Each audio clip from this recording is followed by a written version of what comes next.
আসসালামু আলাইকুম। আপনারা জানেন আমাদের এই শেরপুরে কিছুদিন আগে বন্যা হয়। বন্যার কারণে আমাদের পুকুরে সকল মাছ চলে গেছে না আছে এটা আমরা এখনও জানি না, কারণ এই পুকুর চতুর সাইড দিয়ে রাস্তা সব কিছু তলিয়ে গিয়েছিল। তো আজকে আমরা এটাই দেখবো যে আমাদের পুকুরে মাছ আছে কি না, প্লাস আপনাদেরও দেখাবো। আমাদের এই পুকুরে রুই মাছ, কাতল মাছ আর সরপটি মাছ ছিল, কিছু তেলাপিয়াও ছিল। পুকুরের পানি এমন ঘোলা হওয়ার কারণ হলো বন্যার পানির কারণে। বন্যার পানিটা ছিল অতিরিক্ত ঘোলা, আর ফার্স্ট টাইমে যখন পুকুরে বন্যার পানি ঢুকে পরবর্তী আর পানিটা বের হয় নাই।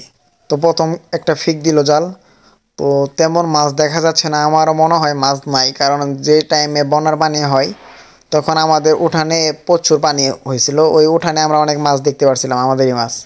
এই সিলভার মাছগুলো আসলে এগুলো আমরা পরবর্তী ছাড়ছি, মানে বন্যা শেষ হয় পানি কমে যাওয়ার পরে আমরা কিছু ছাড়ছিলাম, তো ওগুলাই উঠলো। আগের কোনো পুরাতন মাছ দেখছি না। আর এখানে ব্যাঙ উঠছে একটা। আর আমাদের পুকুরে কাঁকড়া ছিল না, এখন দেখলাম কয়েকটা কাঁকড়া, কয়েকটা বলতে অনেকটি কাঁকড়াই উঠছে। তো এটা বন্যার জন্য আসছে হয়তো। আমার মনে হয় আমাদের পুকুরে সকল মাছ চলে গেছে, কারণ বন্যার সময় পানি একটা স্রোত ছিল ওই, আর মাছ স্রোত পাইলে ওই দিকেই যায়।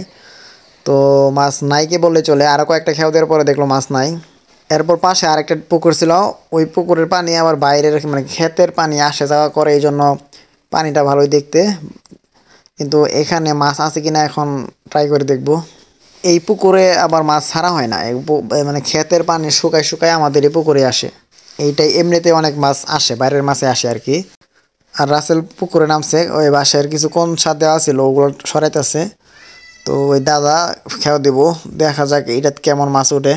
আর মাছ যেহেতু বাইরে গেছে কারণ এইগুলা বন্দি পুকুর থেকে, মানে এই বন্দে খেতে গেছে।